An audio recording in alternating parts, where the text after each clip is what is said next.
2 hours for this presentation.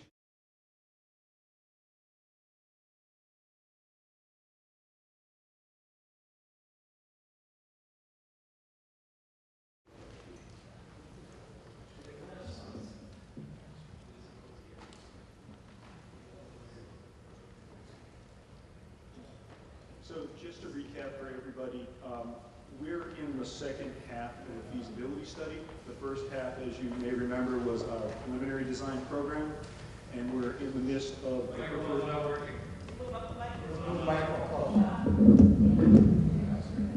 There it is.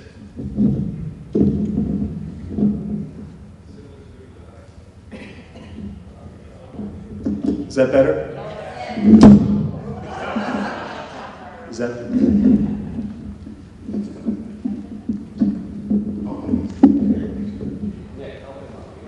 I got it.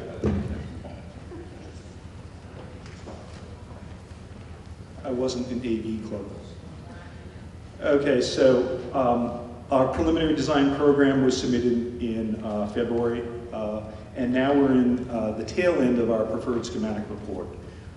So that's what we're going to be presenting to you here today.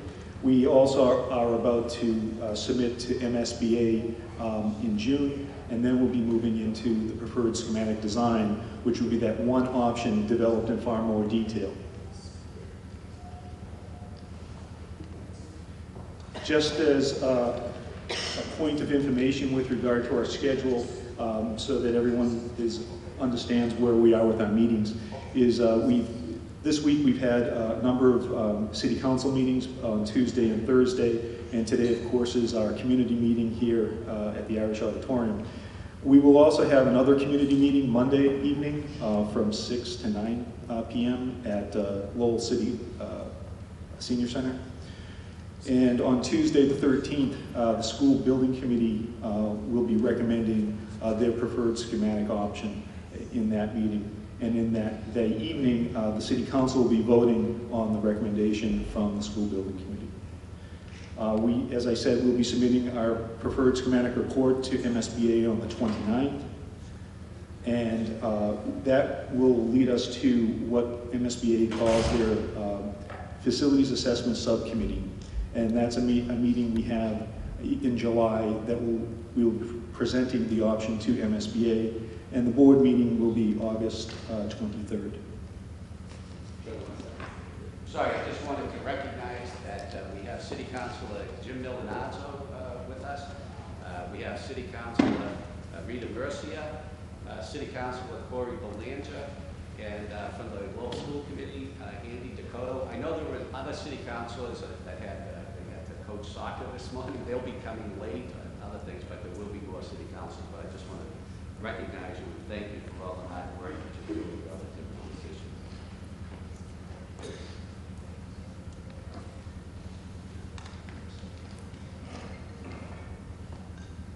So I just wanted to review what we've been doing over the last few months, which is the preferred schematic option. This is a study, so in the nature of study, information changes over time. So some things, numbers will go up, numbers go down. It's the nature of the study. More information becomes available, and as that becomes available, in a transparent process, you see it. So just as a recap, what we've been doing over the last few months, we've been making adjustments to the program with the school department, so that all of the options that you see here today have the same program.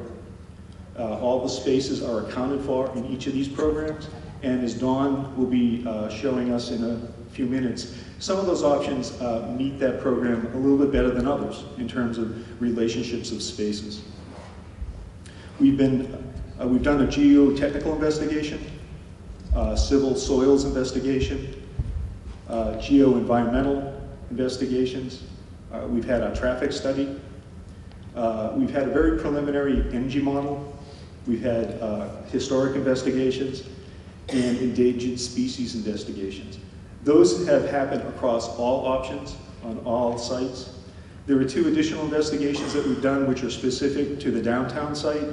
We've had expanded structural investigations, so we understand what it takes to bring an older building up to the current codes, and we've had building hazmat investigations. So we have a deeper understanding of what that impact is on the project. So all of those things have been folded into the options and designs that you see here today. Starting with the full renovation, the building has increased 8,435 square feet.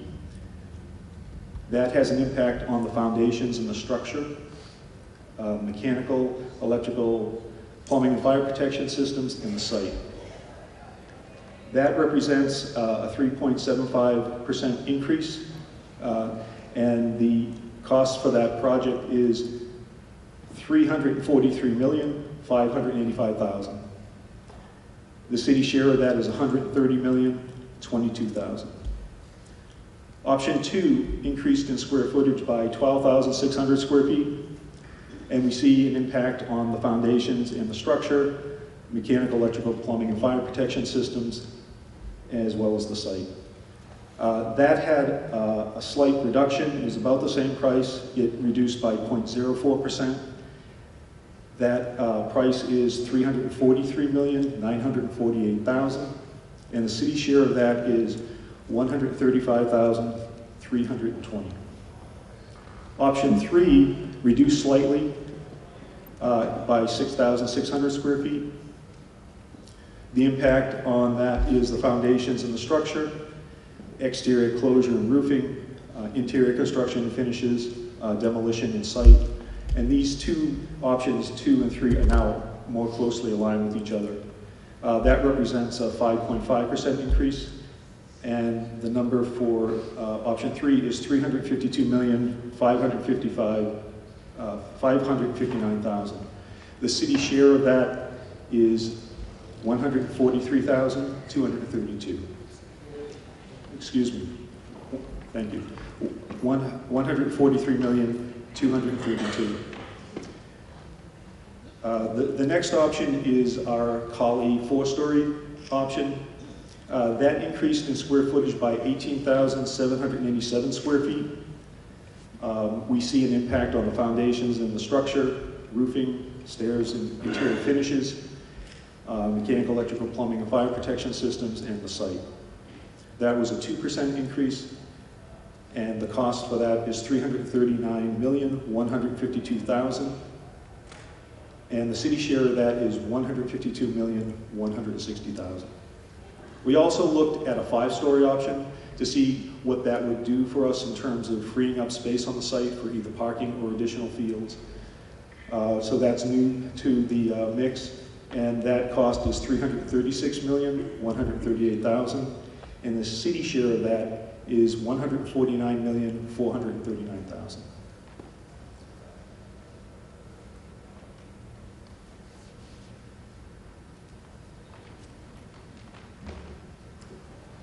Hello, I'd like to introduce myself. My name is Dawn Borriello. I may be a new face to some of you. You're used to hearing from Bob Bell, who I work closely with at Perkins Eastman, and unfortunately he had a conflict today, so I will do my best to represent the project as he would, so bear with me. But I've been involved in the project and intimately involved with the ELT, which is the Educational Leadership Team. So I've been involved in the project, and I'd love to talk to you about it today. So as we embark on all projects, you've probably seen this diagram before, this is our go-to as far as organization of a building. And after meeting with the ELT, we determined what might be an ideal organizational diagram. This doesn't mean it's how it has to be laid out, it's just representing some of the relationships and the adjacencies that want to occur educationally that will help the project be successful from an educational standpoint. The first thing we try to do is zone the building. So you can see there's a diagonal down, which community, space like this, the media center, the cafeteria, a lot of those spaces are used by the community. And so we try to zone it in a way that separates the learning spaces from the community spaces. And it's easier to do in a new building, obviously, because you have a lot of pieces that you can control where they go. In a renovation, we will do our best, just as it's done here, to have access to the community and lock off part of the building so that it's really a good use for the community. Educationally, we look at how the grades are taught. Here at Lowell High, the freshmen in the Freshman Academy are taught in teams, which is often what you see in a middle school environment, and it's what they're used to as they graduate into coming into the high school. So what that means is that there are team clusters that are important to how the education is delivered. And we have here 6 typical classrooms, 2 science labs, and 2 special ed spaces within each team. And those teams, there's 4 of them at the 9th grade level, and it's important for how they're taught educationally to keep those together. As they move into 10th, 11th, and 12th grade, it's a little bit different. We're looking at STEM and humanities, STEM being math and science, humanities being English, social studies, and then integrating ELL and world language. So those clusters, if you will, are meant to represent what is being taught in the room, and that the adjacencies are less important for the students because they're traveling throughout the day, more important for the teachers and the leadership to integrate and to work together with the curriculum. So organizationally, this is our goal, and we will be working with all of the options to do our best to maintain this. The other thing I should mention that's important is bringing the freshmen into the building, which is accomplished in a few of the options, but not all.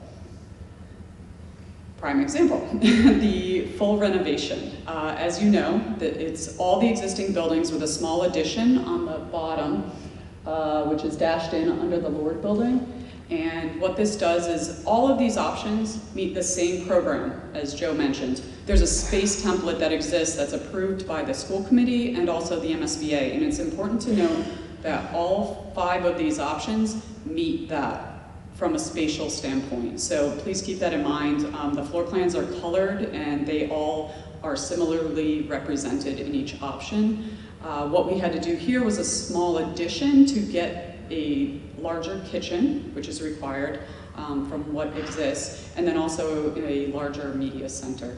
So this option moves, I'm sorry, wow, this is quick. Oh my gosh. Sorry about that. This option will be phased in a way that represents, I'm really sorry, this thing is flying. This is the floor plan. And what this does is this meets the program, as I spoke about, which is approved by the school committee and the MSBA. All of the spaces are represented here and are appropriately sized per the space template. We did a quick massing. This is not a design, but this just represents the dark gray as existing to be renovated as new, and the white to be new construction. So that includes a new front entry, 2-story bridges, connectors, and also the small addition on the south side of Lord. And as you can see, the heights are appropriate for what exists. Phasing, this is obviously one of the most complicated because we don't have new construction to introduce to start to use as swing space. What we are able to do in working with the ELT is to identify 40 classrooms within the existing building that can be used via technology and computer cards that open up these classrooms to allow for a higher utilization of scheduling, and also additional classrooms that are available to allow us to start to move students through the spaces. What's important here is that we have to do a temporary gym in phase 1. So the existing gymnasium would get renovated. There would be across the street a temporary gym that would be set up for 1 school year, 1 summer, 1 school year. We would also start the new construction on the south side of Lord, as well as use a buffer in the existing Lord building to start to separate some of the classrooms where students will be learning that particular school year from the construction. And nothing is above or below, everything is vertically stacked. So as you look at these diagrams, recognize that with the exception of some of the phases with students literally having to move through a protected corridor, no one will be above or below construction, and that's important to note in all of the options. So as the new gym, the existing gym, I'm sorry, is renovated, the following school year, we would take the temporary gym offline, put some modular classrooms because we need more than the 40 that were available within the school to move students around, and also 20 additional. You'll see those on the side. Exact location has not been identified, but if this is in fact the option that will be used, they will be identified and used as swing space. Here, the white dashed lines indicate protected corridors that would allow students to move from the 1922 building over to the renovated gymnasium. Then we would make our way across the canal. In the third school year, so the first school year is the gymnasium, second school year is the Lord building. This is the third school year, would be the north side of the 1922 building. And again, we would work with the bridges to always try to have 2 bridges available for students. So we're never trying to bottleneck the students from moving between the buildings. Yes? I'm wondering why is the John Dyke Credit Union highlighted over there? Is there a specific purpose for that? No, I'm sorry, that's graphic. They have a white roof. They must have recently replaced their roof and it's white for solar reflectivity. No, I'm sorry, that's just a graphic. Yeah, that's a good question though. You can tell who's replaced their roofs recently because everyone's putting white. And so maybe we need to change our coloring in our graphics. So sorry for the confusion. Continuing in the 1922 building on the south side, renovating that. And then lastly, for the 5th school year and summer, it would be the Freshman Academy down the street. It's worth noting that in this option, that is the one piece of the educational program that's written by the school that is used as a guideline for us to design that it does not meet here because the freshmen are detached from the rest of the campus. So this, oops, I'm sorry, last again. This total is 5 years, 3 months. And then 3 months is always a summer. And in a lot of these, the summers are overlapping. So, you know, they would start work now, if we were doing it now, start work in the summer, and it would continue through the next August. So when we say 1 year, 3 months, that's why. We are always taking advantage of the summer and the school not being occupied. Option 2, not unlike option 1 with all the downtown amenities, the city buses and the social services that the students have. This has all of the same. What we are doing here is taking advantage of some new construction. And in this particular option, we are looking at a new Fieldhouse Gymnasium, which would include an auditorium, pool, and new gymnasium up to the MSBA standards, but then also a new freshman academy. And I spoke about the previous option not meeting the educational program. This does, in that it's bringing the freshmen on campus. It does have them in their own building, which is a nice amenity in that they have space, but they use all the shared media center, cafeteria, and so there's an integration there that is critical to their education. So again, the floor plan, just for reference, I'll say it again, all of these spaces meet all of the other options. Everything is within the MSBA range, and they're all appropriately sized. Massing, so we talked about a new freshman academy. This would be 5 stories. This is at 68 feet tall. The existing building we're in, for reference, is not 63 feet tall. So we're not far off from you know, what exists height-wise. And then the new gymnasium is 56. It's a 16-foot floor-to-floor for the lower level, which has locker rooms, pool. Then the field house needs a certain clearance under the structure, so that's quite a bit taller, as you might imagine. So those are the pieces of new construction along with the bridge, and then again, the south side of Lord. We would phase this in a way that only utilizes a temporary gym for that first year, while we take down the existing, first year, 3 months, while we take down the existing gym and then build a new one. So there are no modular classrooms in this option, only a temporary gym for 1 year, 1 school year, the very first. So we would basically tackle the new construction in this first option. And I'm sorry, it's 2 years, 2 school years, which makes more sense for building that amount of new construction.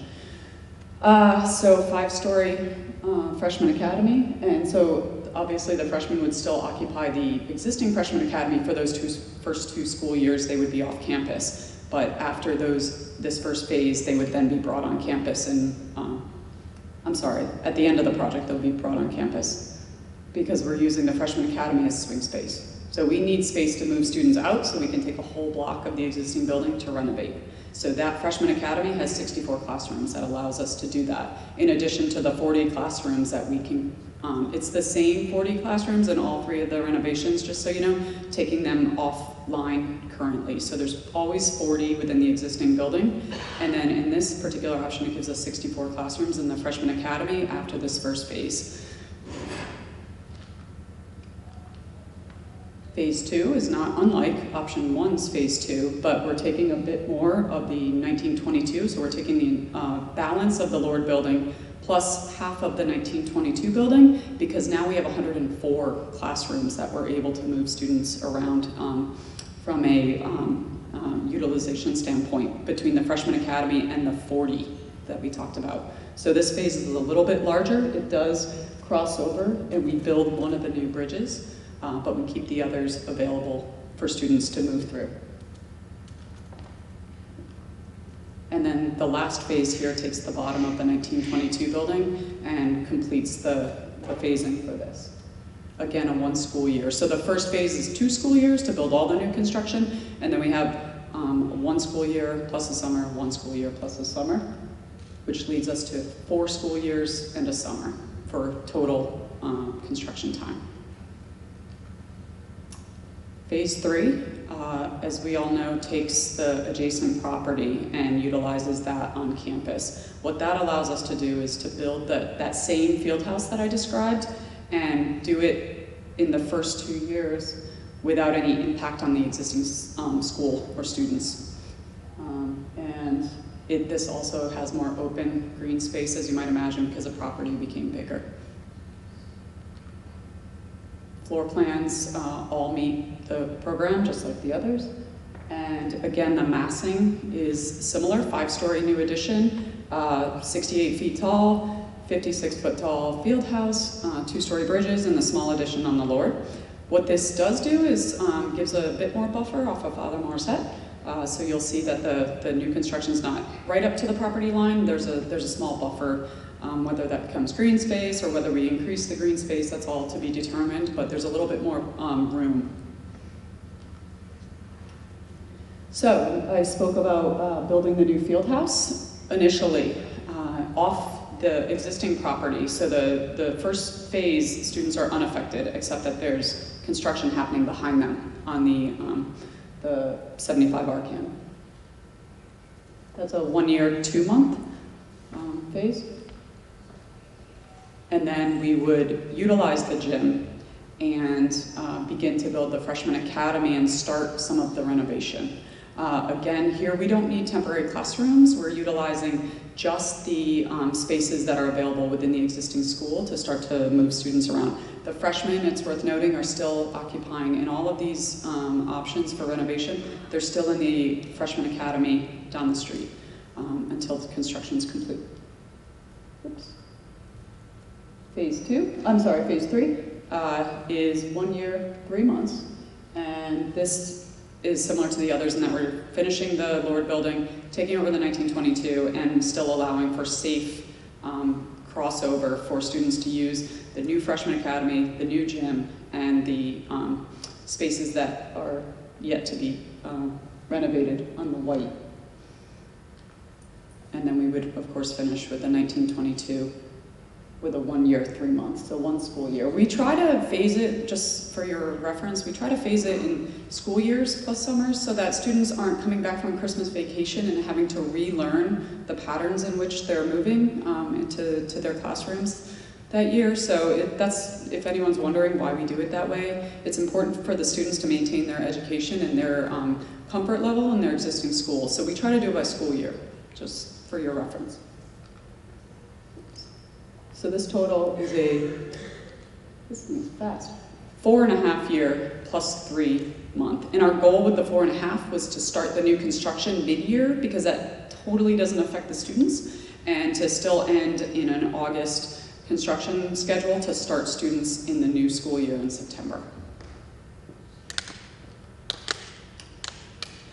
The 4-story at Colley, this doesn't have phasing, so I'll just speak to what the design is. This is most closely representative to the organizational diagram I spoke about, with adjacencies and community and learning spaces separated for the use of the building. So in a new construction, we can control most of that. This property does have quite a few, you might say it's large, you're cramming a lot in that it's tight to fit on the site. We have property lines, we have wetland setbacks, we have an existing stadium we're trying to avoid. All of those things lend itself to where the building is, and it's worth noting that the existing classrooms in the building that we're in do not have ideal north-south light. That light is very controlled, and as you know, students that learn in naturally lit spaces, their test scores, it's proven with studies that their test scores go up. So in new construction, we really try to aim with a true north-south, because it's controlled light and it's ideal. You almost don't have to have, on a nice bright day like today, you almost don't need artificial lights. So in the classroom, so that wing that has the green squares, which are openings that allow natural light into the interior spaces, those are all north-south facing, and that's ideal for learning spaces. So this is the same program, all the same spaces. These all meet the MSBA guidelines, just as the other ones do. And you can see that a lot of the yellow, just for your reference, the yellow is typically the community use spaces, the gymnasium, the media center, the auditorium, the cafeteria. So those are yellow. So you can see it's almost identical to the organizational diagram, in that we can half the building is really available for community use. The other half is all learning. This is hard to understand without any sort of context, but this is just the same graphic as far as the height of the building. In this particular case, it's only 4 stories. I believe it's 53, correct me if I'm wrong, feet tall. Maybe it's 58, and the other one's 68. So the 4 stories, 58 feet tall at its highest point, which is the 4-story side of it. You can see here the gymnasium and the auditorium are higher spaces, but they're not as tall as the 4 stories of classroom wing. And then, as Joe mentioned, we were asked to look at a 5-story to reduce the footprint. It's about 36,000 square feet smaller, and we moved those spaces up to a 5th floor that would allow for some additional space on the site to get us from 750 parking spaces to 850.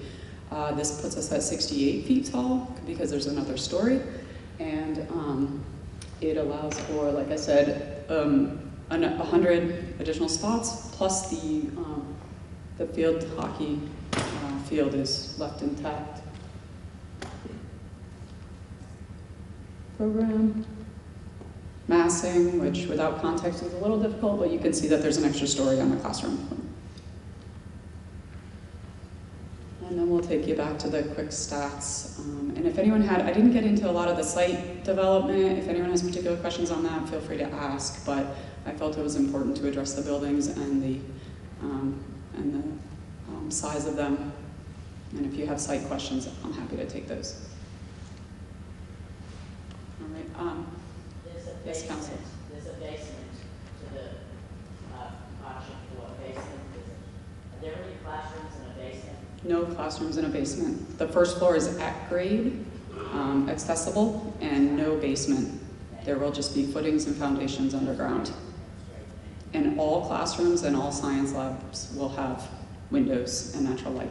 Thank you. You're welcome. How do we want to do this? Do we want them to come up to the mic? Okay, I guess whoever, how do we want to? I'm sorry, it'd probably be best, just so everybody can hear the question, that if you have a question, come down to the mic that's set up here in the front.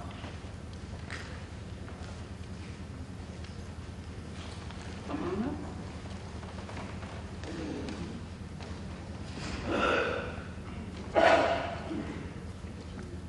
You want to?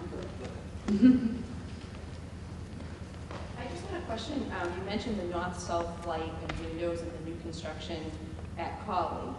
Is it true that the new construction in the downtown sites also would utilize that north-south? That is true. light? Yes, thank you for That's clarifying. not unique to Colley, that's, That is not unique to Colley. It will be unique to the Freshman Academy, which is the new construction, and that is why it's parallel to Father Morset, which is true north-south. Thank you, Okay, thank you. for saying that. The existing classrooms to be renovated are what they are as far as orientation is concerned. So thank you for that.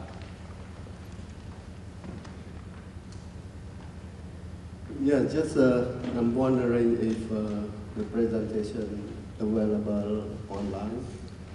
And another question is about the cost. Can you break down the cost, where the money come from? Is it possible? Sure, I'll address the online. I believe it is. There's a great website on City of Lowell. There's Yes, on the City of Lowell website, lowellma.gov, there's a special button about halfway down. It's the Lowell High School project, and all the information there is there. And with regard to cost, MSBA at the state agency reimburses the city for costs. So as you can see, the numbers here are the total project costs, and then below that is the portion that's the city share. So the city would be paying for that piece, and the remaining portion would be paid for by the state. Just want to say I love this space, and I'm curious, in the Colley site, is an auditorium this big allowed by the state?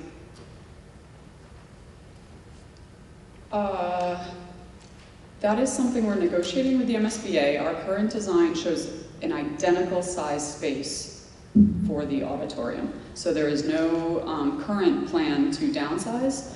We have kept the exact same number of seats and the exact same size of your existing auditorium. And that's something that the MSBA works through with the space template, and they will work with us for approval on that. So, you're welcome. Thank you. I may have missed it, but I didn't hear you mention the number of years for construction for new. For new? Yeah, so I might have missed that. And then I have actually a follow-up question to this one. So if the MSBA comes back and says, I'm sorry, you can't do it at that size, does that reduce the scope and cost of the project in any way? First, let me address the amount of time. I'll go back just for reference. Does it say on there? Yeah, both years, 3-year project for both. I'm sorry, because they don't have phasing. Both of them are 3 years, which obviously don't have impact on the existing education being delivered in this building. So it would happen up at the all-new construction for 3 school years, 3 calendar years, actually. Do you want to address the space? With regard to the space, MSBA doesn't have a formula for a school this size with regard to 3,500 students. So that's the negotiation piece. We'll be speaking on behalf of the school department for that. They may negotiate that back. So the question is, will that space get smaller? It's possible. It also may be considered a limited reimbursement by MSBA. So that means the city's portion, if they choose to keep the auditorium at Colley the same size as this auditorium, would increase. If the city decides that they don't want to have the same size auditorium, yes, that would decrease. Sure. So in the renovations, that looks to me like you're hitting pretty much every square inch of those buildings. It's really, it's not just slapping a coat of paint on. This is pretty much a rebuild of the whole thing. That's correct. We like to call it renovated as new. So as architects, we hope that you will walk in and feel as though it's a new construction. All of the systems are upgraded. All of the spaces are brought up to current energy code as best we can, and everything will have a new finish on it. Quick question. Can you tell me how important green space is in the planning of these to the overall impact for an education for a student? I guess one is, you know, the impact of green space. The second part is, of all these options, you know, what is your opinion best suits, including green space in the structure themselves? What's the best option, you know, money aside for the students and, you know, the long-term goals? And then lastly, is there a benefit of having, you know, no cellar? In other words, on option 4 or 5, when they walk in, for people with handicaps or people who are challenged. So I guess there's 3 parts to that question. Okay, So one is green space, Yeah. the impact of, how focused you are on green space on these designs? It's important for students to have outdoor green space. That doesn't mean that it has to be identified for a particular use. Right now, I understand they use the space across the street. I know the marching band, ROTC, there's, besides gym and physical fitness, they use these spaces for practice.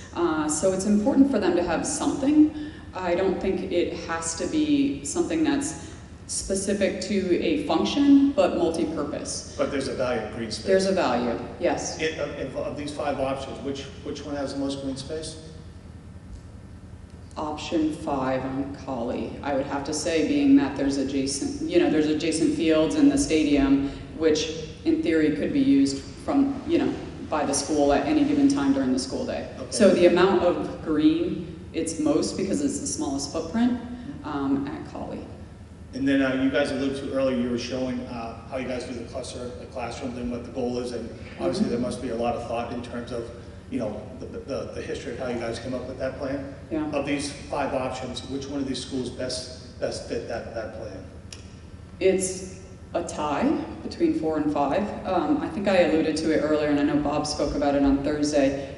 When you have new construction and you do your layouts, a lot of the spaces are easier controlled because you have control over where you put spaces. That doesn't mean that the renovations don't address it. We do in the new construction of the Freshman Academy. That is exactly as laid out in the organizational diagram. And then the 10th, 11th, and 12th grades. And those clusters, I mentioned, they're less critical to the learning, more critical to the development of curriculum amongst the teachers. They really want the teachers to be integrated into overlap in their curriculum. And it's important that the teachers are nearby so they might hear, hey, Mr. Jones is teaching X and I was interested in teaching something that might overlap, and that would allow the teachers to integrate via curriculum. So the students are still traveling, so the clusters are less important at the upper grades as far as where the students are, but you more would say that option 4 or 5, that's they are easier controlled. Okay. Yes, because it's new I guess construction. the next question would be,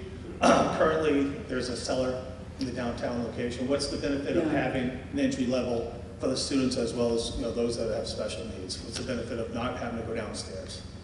So in any option, I'm going to put this out there. I sit on the Massachusetts Architectural Access Board for the state. All of these options will be fully accessible. That doesn't mean that one won't be harder via an elevator or going down a corridor, using ramps, etc. For instance, someone couldn't get up on this right now. But you would say But there's a value of walking in and being ground level. It's easier. Okay, thank you. Yeah, but I would like to reiterate, all of these options will be fully accessible. Just 1 minute. We've been joined by Councilor William Samaras and Councilor Jim Leary, and it's hard for me to say, but head of school, Brian Martin. Thank you. Bear with me, I have numerous questions. The first question I have is, as far as decibel levels in the school environment, when you talk about phase 1, option 1, option 2, or option 3, what is the maximal allowable decibel level for construction within an educational environment? And how will you maintain that decibel level doesn't go above that? Does anyone know off the top of their head? There isn't a decibel level on construction for students. There is for the construction and its workers, and that's, you know, ASHRAE, OSHA requirement. But that's for workers. There isn't anything that we generally run into, other than we create as much separation as we can between activities where construction will be taking place and activities where learning will be taking place. But there's no guarantee that you'll be able to maintain a quality level, decibel level for the students that are corrective learning environment, correct? We will work closely with the administration for what is an acceptable level. We will work with reducing and having contractual reduced noise during testing dates like MCAS, but we will work closely with the administration, and we've done that in the past with other school districts. Okay, so 2 weeks ago, Councilor Leary asked Assistant City Manager for schematic designs on option 1, 2, 3, and 4. He was asked twice, Mr. McGovern was asked this question, and said that you would be presenting schematic designs. Are you presenting schematic designs? And if so, when do you plan to do that?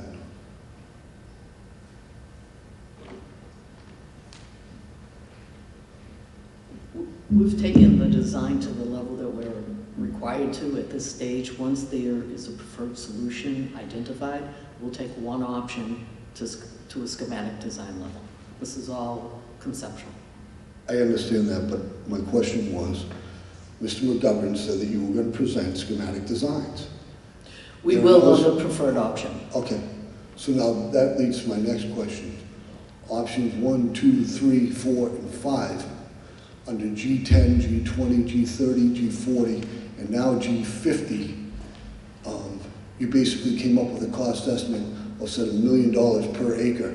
Based on your numbers, it equates to $1 million per acre for infrastructure cost. How do you get to those numbers, and why do you not break out those costs? Could you speak to the estimate? The cost estimators look at the size of other projects similar to this, and they, at this level, develop site costs based upon similar projects that they have in their database. Because we don't have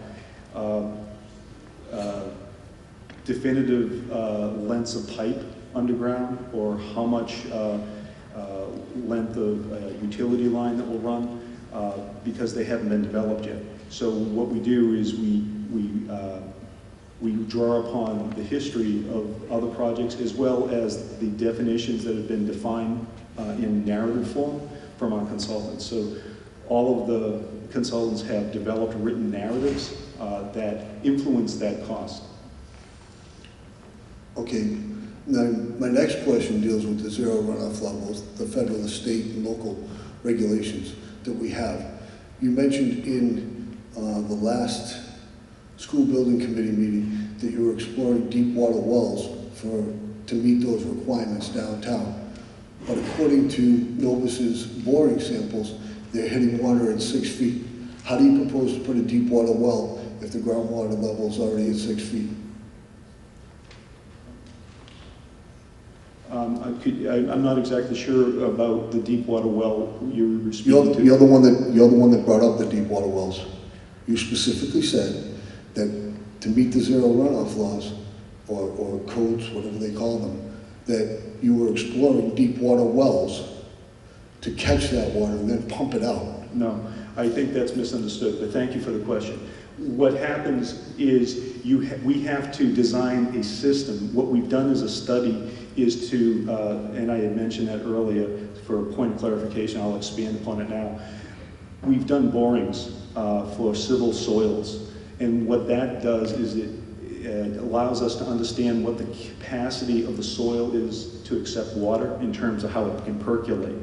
So what the civil engineer will do is it will design a system that will not allow water to get dumped into the groundwater faster than it already does. So all of the stormwater on site in terms of the roof and all the parking will be held in a system of either containment or stone that will allow it to move into the natural groundwater at the pre-construction rates. So that's what that meant. Okay, so based on the designs of option 1, 2, and 3, how, and you may not be at this point to make even a suggestion on this, how would you, or what would your design be to meet the runoff laws and restrictions? Because based on the footprint and based on the green space that you have, I find it hard to meet those calculations. Yeah, well, that has to be yet designed. And oftentimes what happens is the space, like under a green space, in one of these options we have green space there, we can often put collection systems under internal roadways. That is something yet to be designed, but the civil engineer feels as if he can do that on all sites. So by putting it under roadways, couldn't you reasonably assume, couldn't you put urban fill on the site under the parking areas at Cawley if there was urban fill at Cawley? Because I know there's assumptions that there's urban fill at Cawley. Can't you put it, does it have to be trucked off the site? Or can it be used where the fills are on the site? It can be. It really depends upon what that final design is. We can't necessarily put it under the building because we need a system to support the building unless that soil urban fill has the ability to support the building. But elsewhere on site, we will work to balance the site between how much material we cut into the site and how much material we're adding to the site. So the civil design will strive to have a balanced soil site, and we'll reuse as much as that as possible. As far as site safety on option 4 and option 5, it's been mentioned that the MSBA only requires that sidewalks be provided within the footprint of the site. So based on your traffic studies and what's been suggested by some of the other traffic studies, we're talking about 12,200 linear feet of sidewalks both on Douglas Road and Clark Road. We're also talking about creating drive aisles and drive lanes on Douglas and Route 38. These are suggestions because they're outside of the footprint of the site. Is that true?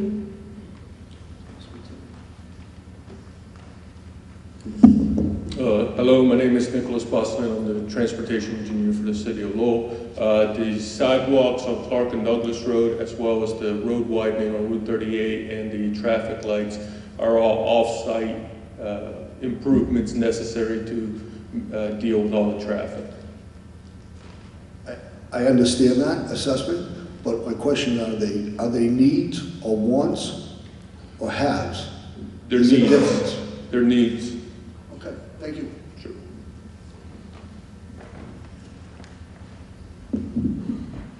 Hi, I just have a couple, actually, like a few questions. On option 2 and 3, what becomes of the freshman academy that's currently there now?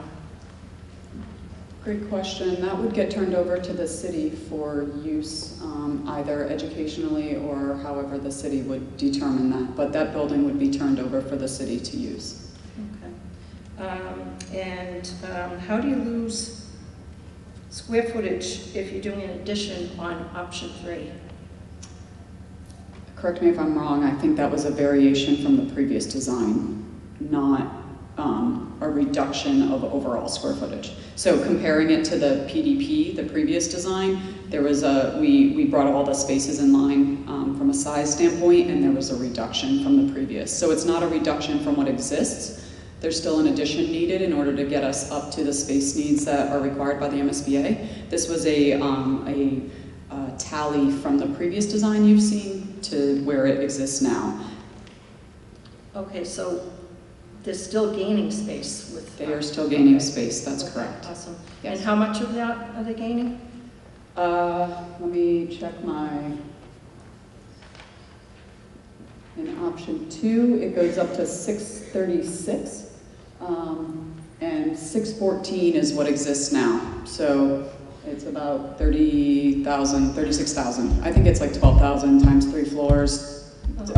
Without numbers in front of me, please don't quote me on those, but that's a ballpark. So about 30,000, 36,000. Okay, and on both option 2 and 3, it looks like you're adding a third bridge, or what we call tunnels. Right, well, it's not actually an ad. We've actually had more recent information that tells us we may only be able to use the air rights of the bridges that exist, so that could change. So just know that there may be some restrictions. ideally, we would build 2 new bridges. One of them, from a location standpoint, it'd be preferred to have it a little closer to the center of the school so students aren't going out and around. Like this one that's closest to Father Morset is a little out of the way, if you will, from some of the classrooms. So we had proposed a new location that's more central. There would always be 2 bridges in all of the designs. So it's not an additional, it would build one and then give you the ability to take one down because that one's now available. Okay. So in some of them graphically, it may be shown like there are 3, but know that at the end of the project, there are 2 two-story bridges in all 3 options of the renovation. Okay, I guess I was confused by the dotted lines. The graphic could be confusing, and I'm sorry for that. Sometimes in the phasing, you still have to show what exists and what's new to understand what they're able to use during that phase. Okay. So it may be a graphic thing, and I'm sorry if it was confusing. No, thank you. 2 two-story, at the end of each project, 2 two-story bridges in all 3 of the renovation, addition renovation options. And on option 4, where is the home plate located on the new field that's supposed to be built? Yes. I don't know if it's located on the Douglas Road end or closer to the Janus Rink. Yep, it's on the left side, right under the D. There's a circle. Does this have a? So it's out on Douglas Road, pretty much. Yep. Making a point. The top. There we go. Home plate. Infield, outfield. Okay, so they'll be hitting out towards the Colley Stadium then. That's correct. Okay. Okay, just wondered about that. And probably Nick can answer this next question. I want to know how much square footage would be needed to build that left-hand turn lane from 38 onto Douglas Road. I know you said 12 feet before, but like where exactly does that impact someplace like Milan Pizza, for instance? Yes, ma'am. So my previous presentations have mentioned that in order to accommodate an exclusive left-hand turn lane for all the traffic coming into Douglas Road, into the high school, we would need to add a left turn lane, which means we need 12 more feet of right-of-way.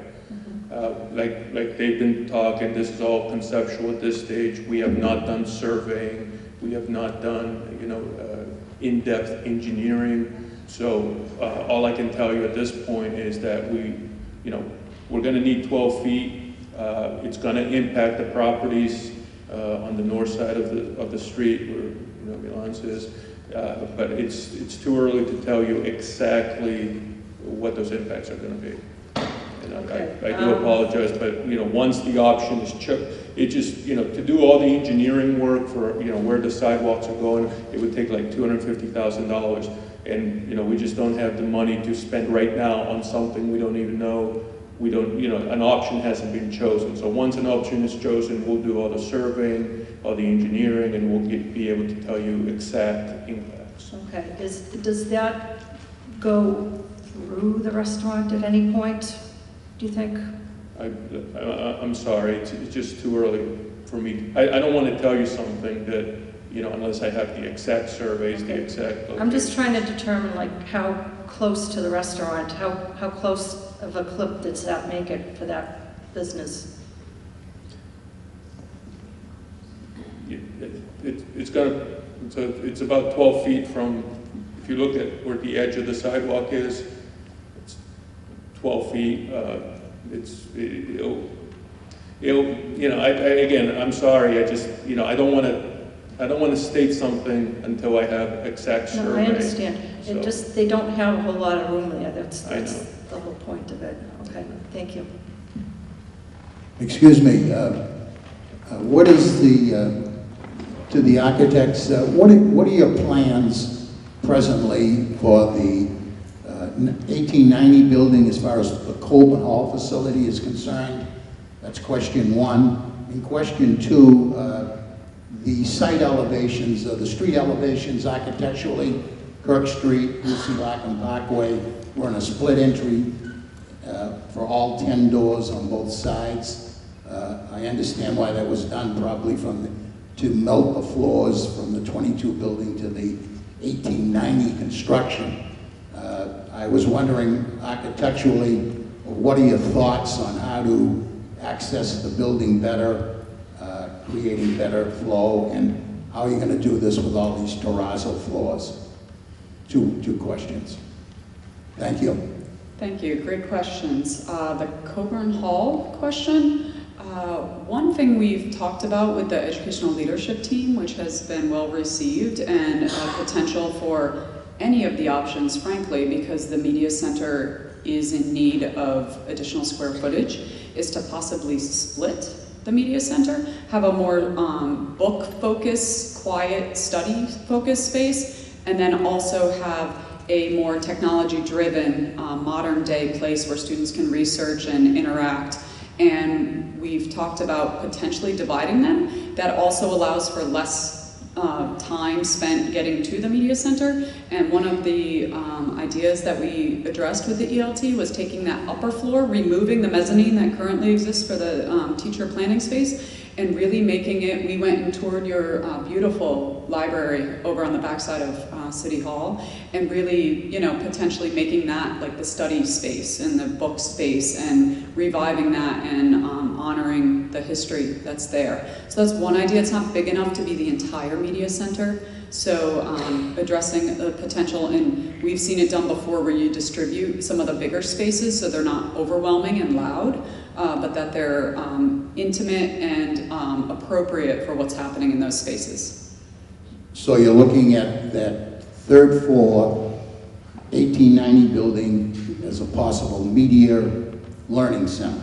A portion of it, Portion yes. of it. Yes, there's a different, I'm sorry to interrupt you, there's a different option design, and any of these designs can be floated within any of the 3 addition renovation spaces. Some of that turns it into classrooms, and one of the teams that we talked about, the STEM humanities, it allows for a portion of that to exist within that space. I just want to make sure that in 21st century educational plans throughout the country, media centers are usually in an area that are community-based. Yes. And this looks like it could be the furthest away from that. Depending on which door you enter, that could be true. Thank you. For community use, we could work to have a path that gets you there from a door that's more convenient, if that were needed for community meetings and availability for the community. Thank you. And again, the split entry elevations from the street in Lucy Lockham, architecturally, do they pose a great problem with the terrazzo floors and the split entry? Terrazzo floors are not typically a problem unless you have heaving. They're usually very well, they're very durable, and we love them. They last a long time. We can never afford them in current construction costs. As far as the floors are concerned, they should be fine, and we'll do our best to maintain them where possible. As far as split entries, I think your assessment is probably true in that they were trying to hit floor levels that exist.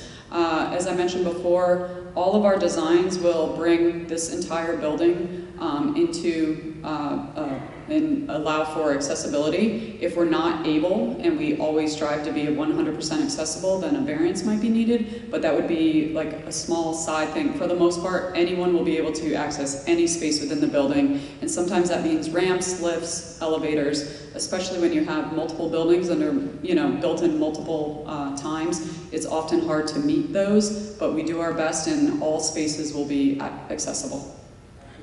You're welcome. Excuse me, I'm one of the school nurses, and I have grave concerns along with my 2 co-workers in the main buildings regarding what accommodations are going to be made for us in our central office while construction and renovation is being done in that particular building.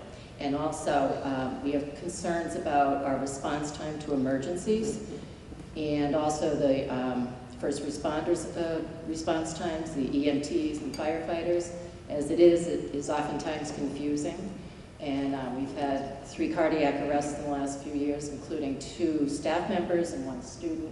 We've had 14 diabetics in the last year who have emergencies. We have multiple other students and staff and visitors with, many other medical issues. And our big concern is response time and what's going to happen with us on a daily basis when construction's going on in that building. I'll address that separately, both your location during construction and then the time. As far as your location, we are doing our best to only have the main administration, student support spaces, and the nurses suite only move the fewest times possible. So I think within most of these options, it's one of the first couple phases, not the gymnasium phase, but it's maybe phase 2, so the second phase where we take the Lord building, and our goal is to move the administration once and then move it back to its permanent location. So it won't be different every year, and the goal is to get those spaces as close to your existing spaces in the temporary, so the school year that you are not in a space because your space is being renovated. Our goal is to replicate what you have and have it be known to all students where you are, where your space is, and then also in case of an emergency where to go. There will always be a clear direction and a clear path to get anyone in need of an emergency to your location.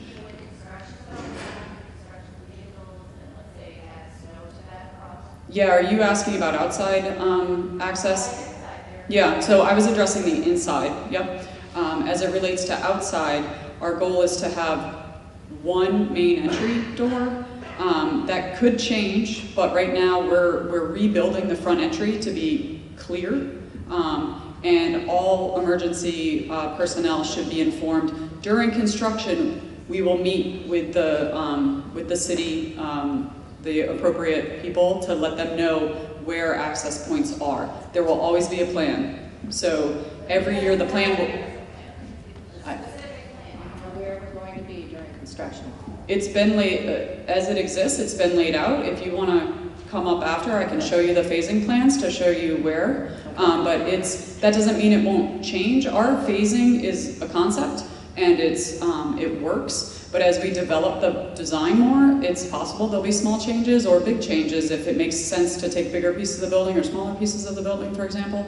So nothing's set in stone right now, but at the end of construction documents, there will be a crystal clear phasing plan that will show exactly where not just the nurse space, but all the spaces will be, and there will be identification of where emergency responders come to the building. And that will all be nailed down. And will that be before the vote? Probably not. No. Okay, thank you.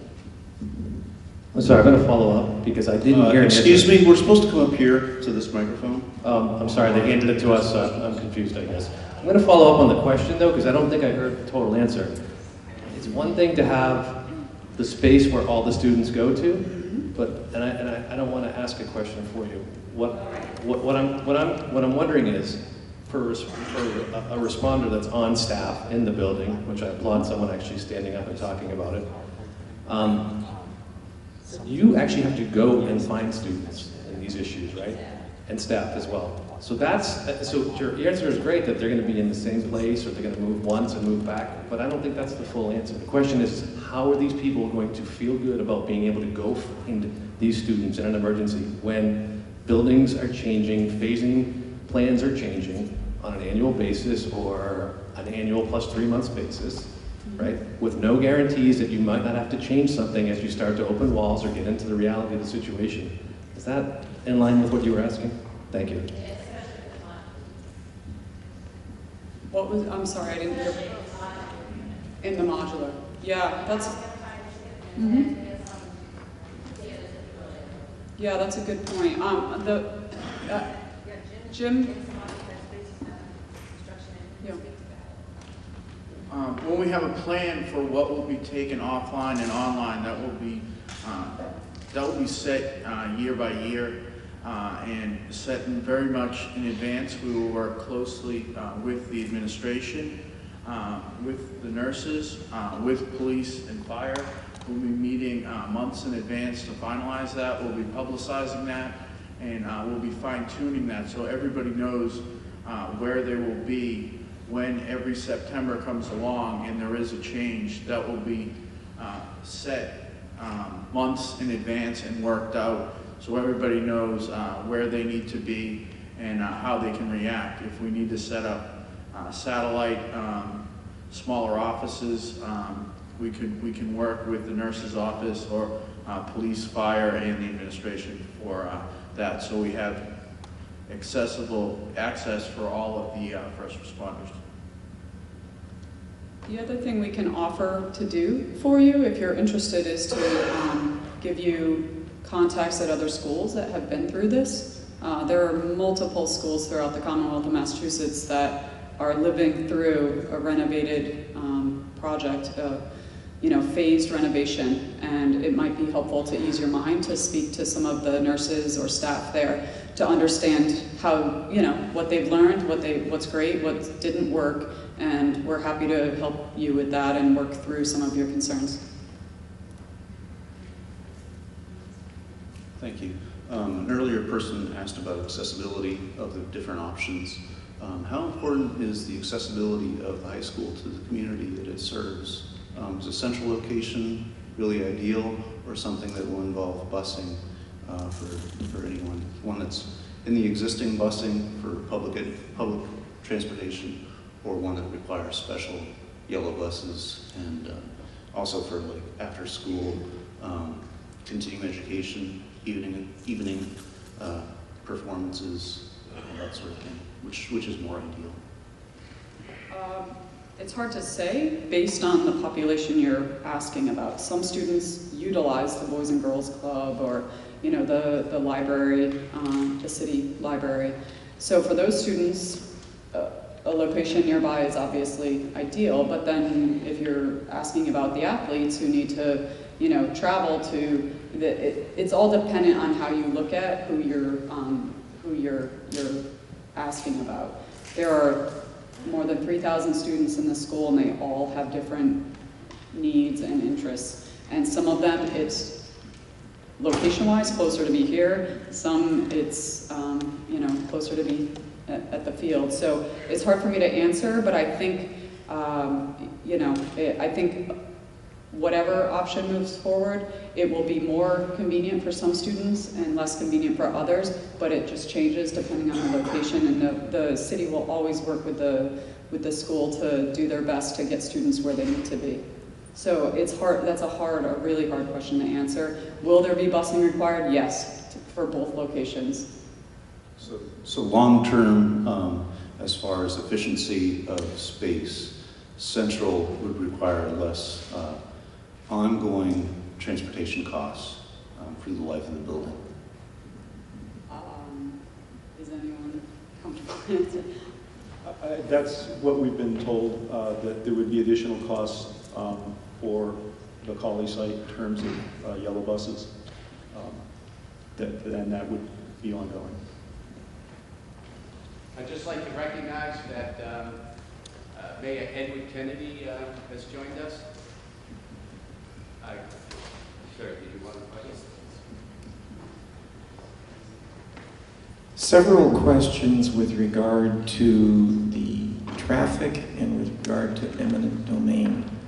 I'm a little confused because the first thing I recall being told in a previous meeting was that if the Colley site is chosen, that the access for buses would be along Village Street. Then more recently, I heard something about a left turn lane for Douglas Road, implying that buses would be going up Douglas Road. Can somebody clarify this for me? Has the Village Street option been dropped, or did I misunderstand, or what's going on? I can speak to what's been designed, and our landscape architect in both options has designed for all the buses to use Village. I can walk you through the pattern if that's helpful, but that's what's been designed. We have not been told otherwise. That doesn't mean it couldn't change. That, I think buses, it's important to note that there's 46 of them. They're the most controlled. They have an everyday pattern. So once that pattern's established, unless a driver's deviating, they're the most controlled. They're not looking for a shortcut, if you will. They are following their path. So, but as designed, all the buses currently are using Village, in and out. Okay, that leads to my next question, which is, if the buses are all going to be using Village Street, I am completely at a loss to try to understand why you would need a left turn lane at Douglas Road, since that's not where the buses are going to be going. But it would appear that you would need an additional light and an additional left turn lane at Rogers Street beneath that diamond that shows up there, so that buses could turn left onto Village Street. Yes, right there. And then the other thing would be, in terms of the length of that left turn lane, I would think that a normal left turn lane would easily be filled by 2, maybe 3 buses at the most. And we're talking about a ton of buses coming very near to each other. And so, as I think we all know from driving experience, where there is a left turn lane and a whole bunch of people want to use that left turn lane, sure, the left turn lane gets filled up, but then the traffic blocks the lane on the left for God knows how far back. And so, can somebody try to clarify some of this for me? Because, I'm seeing all of these contradictions. Can this be clarified? Yes, sir. So the traffic analysis we did was based on option 4, which is the 4-story.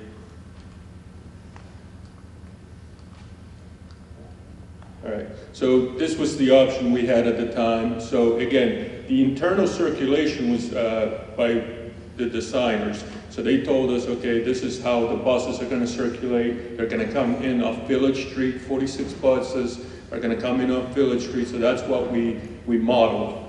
All the buses coming in and out of Village Street. So that I think one of their things is to separate bus traffic from car traffic. That way there's no conflicts.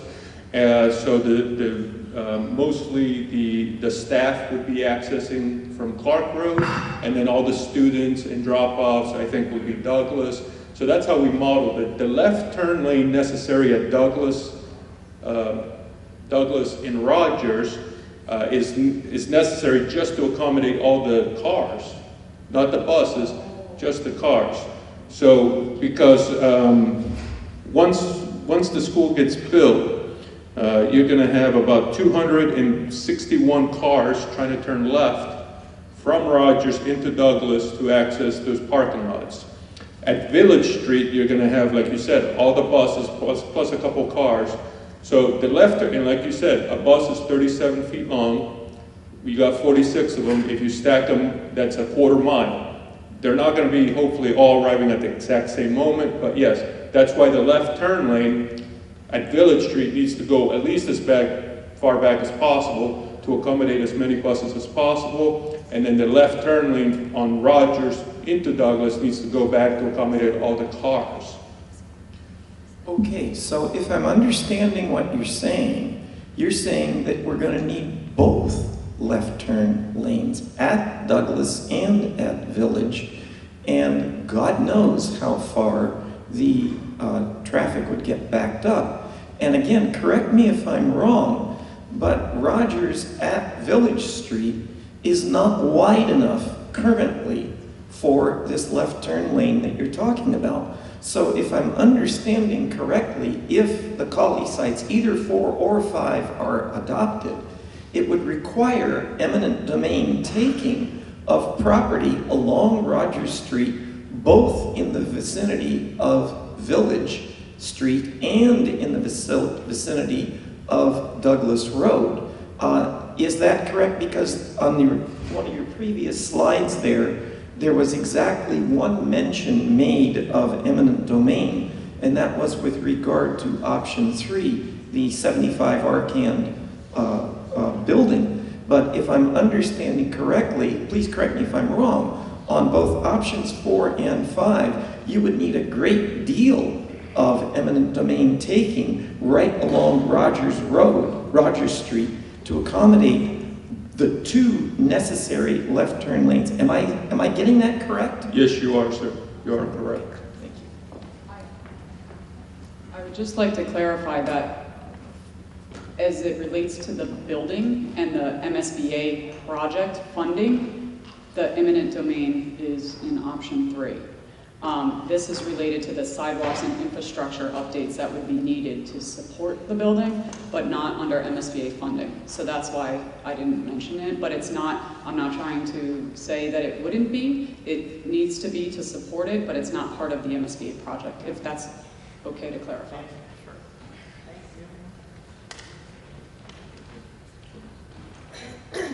Hello.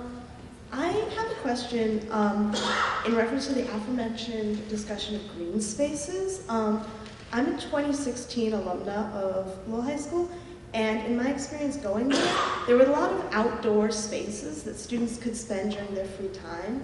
Like we were allowed, I believe after freshman year, to eat lunch along the canal. And there were like a lot of benches and kind of very nice scenery where children could spend time outdoors. And also, at least in my own experience, I would often go outside in between classes if I was navigating between the two main buildings. And I felt like I had a lot of nice time outdoors. And also, the downtown location made it very accessible for me and my friends to go to the library after school or out to eat. And Lowell has a lot of green space where you can kind of relax on nice days, like Lucy Larkin Park is right smack in the middle of the two main buildings. And so I'm just wondering, at the proposed Collie location, how much outdoor, outside of the athletic fields and like organized sports, how much access do students have to outdoor spaces that they can be in during the school day, on lunch and other breaks? Sure, that's a great question. First of all, I want to commend you. I was at the city council meeting where you spoke the other night. You were very eloquent, so well done. I remembered you. But as it relates to your question, I think our goal is always to provide outdoor space, whether it's outdoor learning space. Sometimes we have outdoor classrooms, and whether it's picnic benches or bike racks for people to bike to. We always, in all of our designs, aim to have amenities outdoors for students. I can speculate where the front space, the plaza, and some of that green space, or even the triangular space to the south of the gymnasium look like great spaces. They're not developed yet. This is just a concept, and it's more for flow of traffic. But we always provide spaces that students can, in groups, gather, or one-on-one go read, study, etc. So sometimes they're covered spaces, sometimes, protected, that if it's a little rainy out, or sometimes they're wide open, you can enjoy the sun. As far as going out and eating at lunch, that's a policy thing, so I don't want to speak to it. I just like being outdoors. Yeah, no, there will be space to be outside of the the fields. The fields are there and they're available for PE, athletics, etc. There will be other spaces for students to enjoy outdoor activities. Okay, and then one other thing, just briefly, and I apologize for being nitpicky, but in terms of like the population that walks to school, do you know if there is educational benefits to that kind of like, say if it's a 15-minute walk for students who live in the local area, that would be 30 minutes of exercise a day. Is that educationally beneficial the same way green spaces are? I don't know if there are studies. I could look into that for you. Okay. But I mean, obviously, any physical activity, walking, riding a bike, those are all beneficial to long-term health. So, okay. Yeah, because my kind of take is that having the high school downtown makes it's sort of inherently out of doors experience in some way. I think part of my question has been mentioned before, but you mentioned a couple of buzzwords here. One is clustered, and the other one is natural sunlight that relate to learning. Why is clustered important? What is it? And you also mentioned that the new building is easier to create cluster than the renovation, and you could compare quantitatively whether how much better, how easier it is to create a cluster in the new construction versus renovation.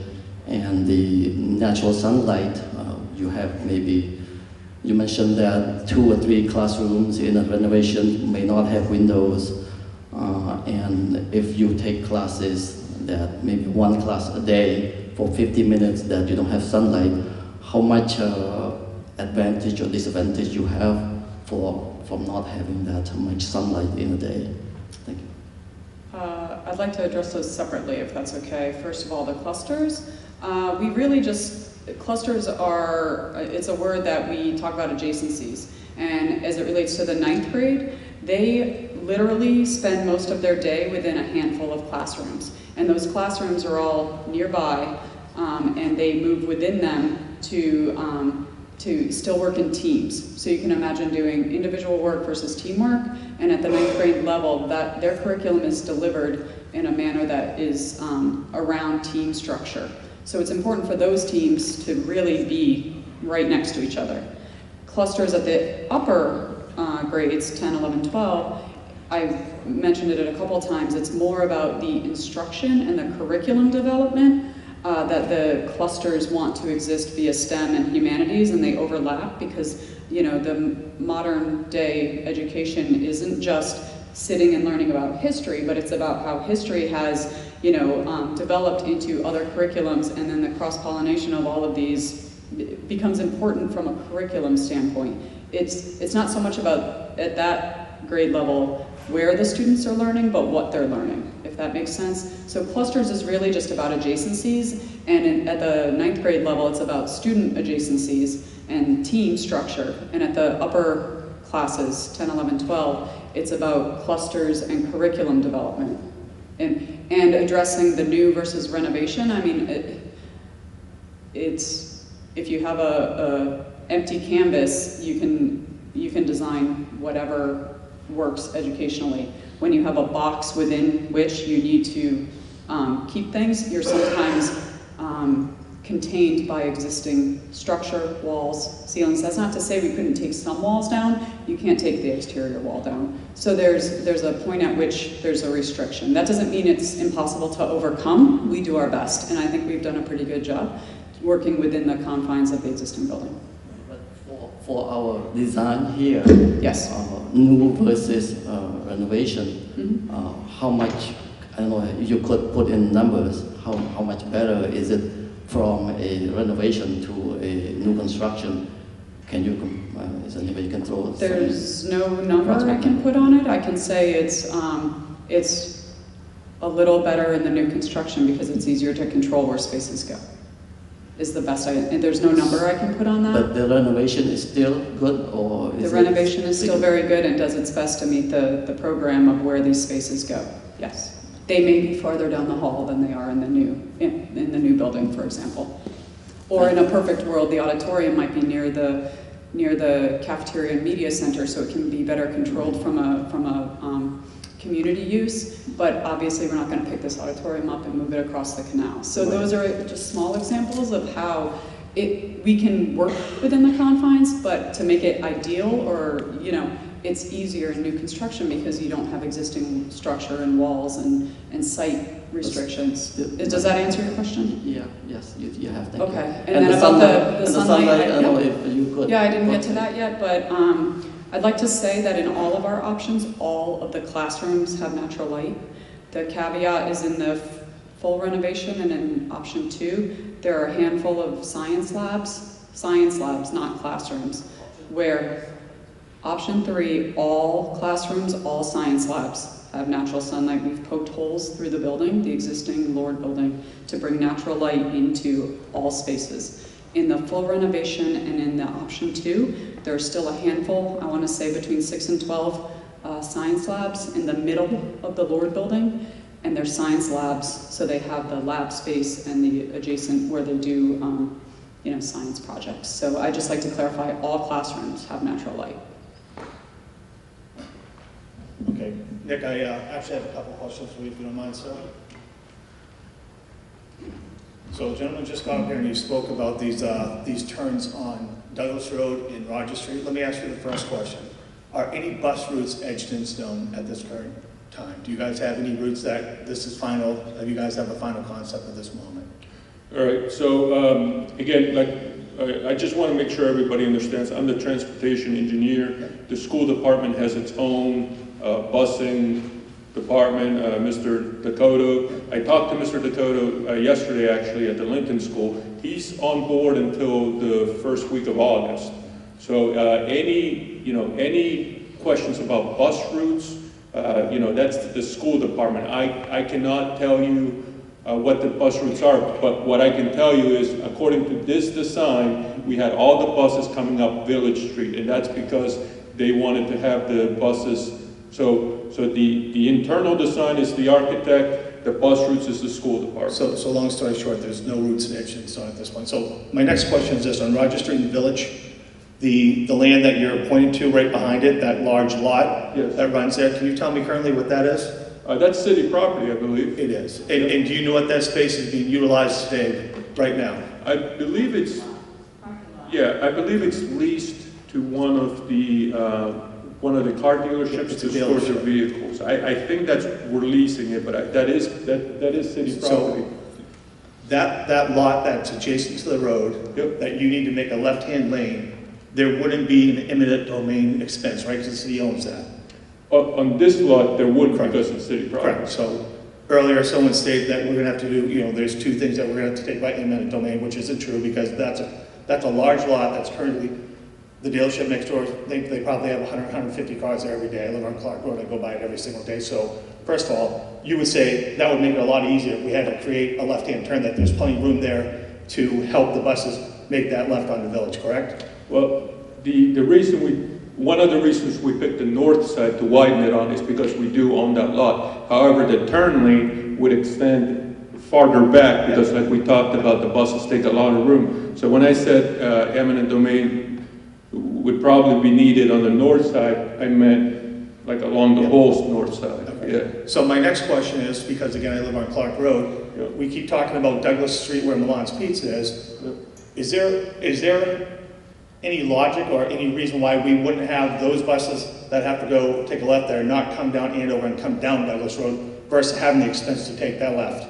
So you're talking all the buses use Andover Street? Not all the buses, because all 46 buses aren't coming in the same direction. Right. So when people keep talking about taking this left-hand turn onto Douglas, there's an image, or I'm starting to get a picture that people think there's going to be 46 buses turning down Douglas. That's not true, correct? No, we had all the buses in Village. Okay. So across the street from Douglas, are you familiar with the street that's directly across the street from Douglas? Phoenix? Phoenix. Yes. And you realize currently that there's a large company, a cement company that's been around a long, long time that has trucks that go in and out every single day, all day long, 365 days a year, correct? Yes, 46% of all vehicles turning left onto Phoenix are heavy trucks. Okay, so those trucks that are making those turns right or left, and they're 365 days a year. Yep. This is a business, and I know the owners. So, did you guys have to widen anything, or are they able to come in and out without congesting traffic all the way back to Shed Park or some crazy length? No, their volumes aren't that heavy. So there's no congestion due to that company going in and out all year round, right? On Phoenix, no, I think they're okay. They're perfect. So my next question is, how many school days are there a year? 180?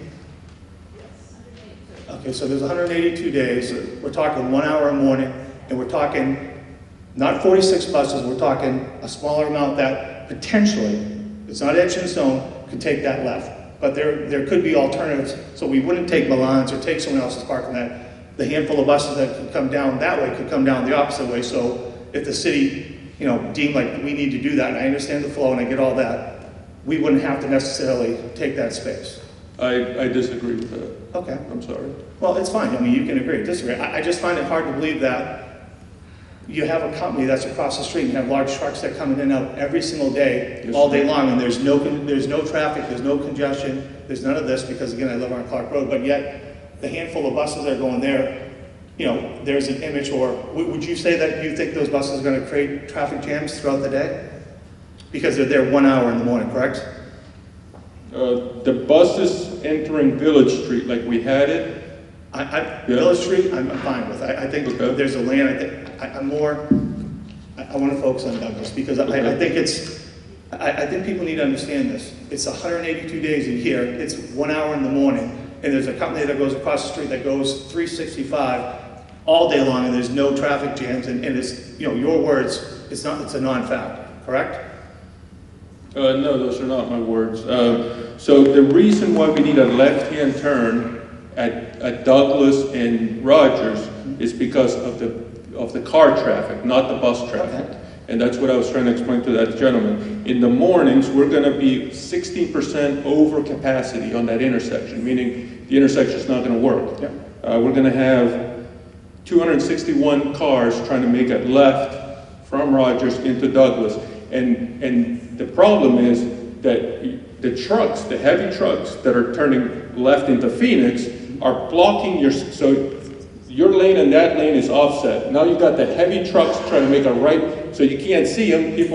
And then you're going to have to kind of, so that heavy trucks turning to Phoenix are actually causing you to not be able to see the vehicles coming at you. And you got a lot of, these are going to be 17, 18-year-old kids driving who, so it's a safety issue caused by the opposing heavy trucks turning, and it's a volume issue. So are you having students go down Douglas Road, or are you having buses go down Douglas Road? Students. Okay, so the students, you're going to be able to dictate where the students come down 38 and they're going to take a left on the Douglas. That's going to be the game plan. Yes, because the way this is set up, the student parking is off of Douglas. Okay. So if they want to get into their parking or if they want people dropped off, we're estimating, this is that they go on Douglas and also coming down Douglas and Clark.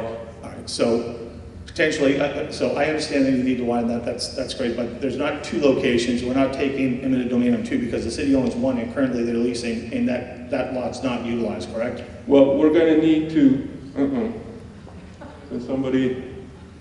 Well, I don't need a picture. I think so no, because so Douglas so you're going to need to widen on both sides of Douglas because if we add a left turn lane, you can't have cars coming straight into. I agree that we need to widen it. Yeah, so you're going to have to widen all the way. City property that's currently overflow for a dealership that just sits there. We're that should be a non-issue. We're not taking someone's business. We're not kicking anyone to the curb. That's current city property, right?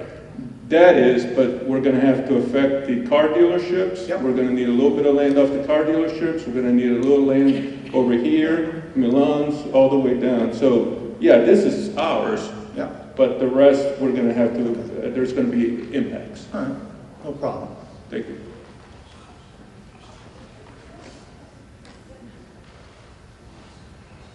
Good morning.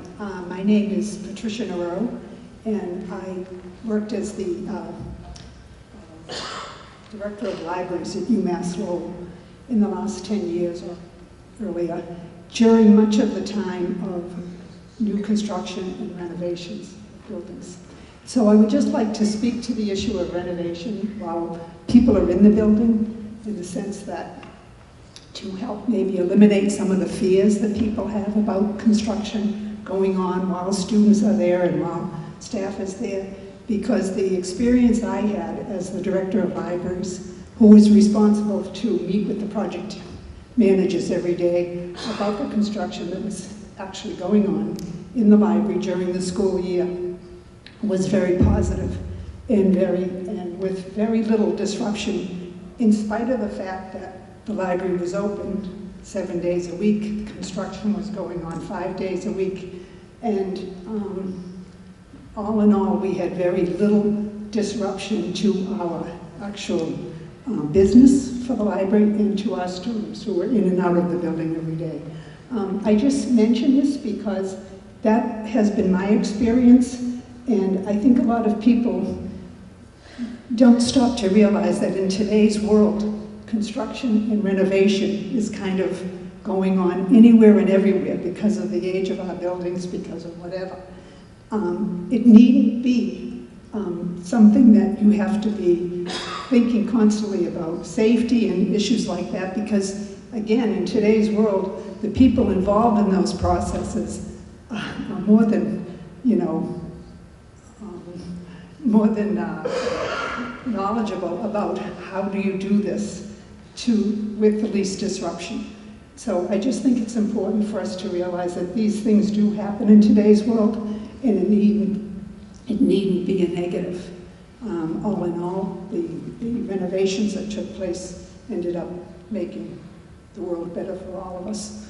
So, Thank you for that. I do want to address one thing. We are constantly thinking about safety and security during it, but we hope that others their minds are eased. And that is our number one goal. The students continue to learn and the education is delivered and they are safe, and both within the building in which they're learning, but also with the contractors, that are working on site. So, and I don't know what the high school would be. I would assume it would be the same, but I work directly with the construction people, with the project managers, and so they were constantly aware of my needs and our needs.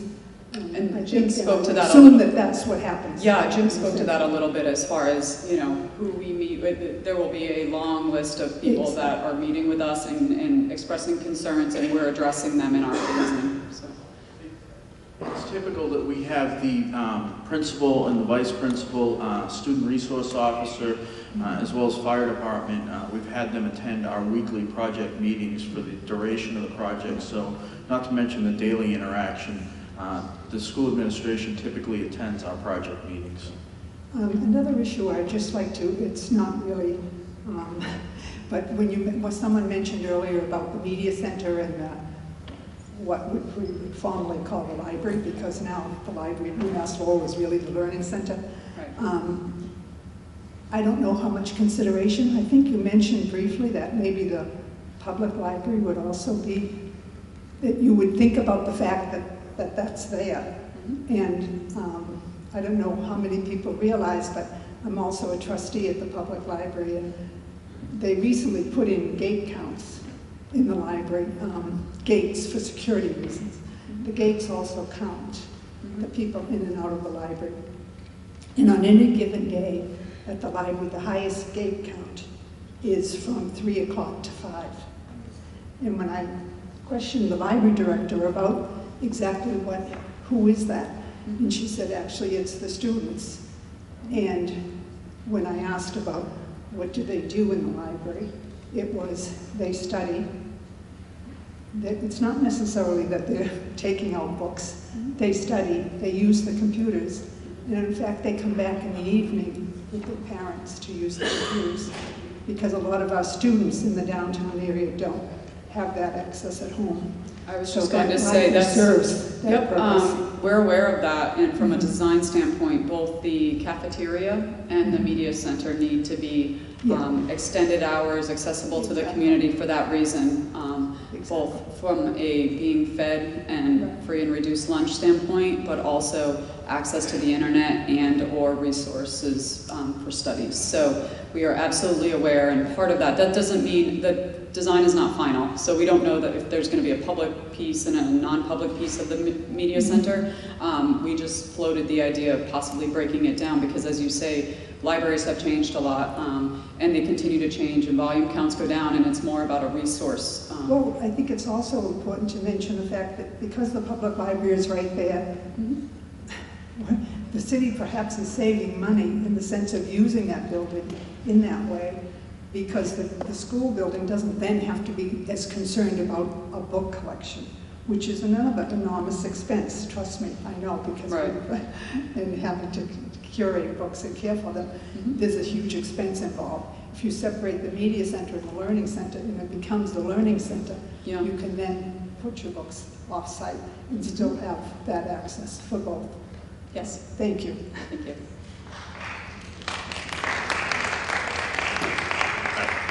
I'd like to talk about the new freshman academy, looking at option 2 and 3. If you could pull up the aerial for option 2, it's possible.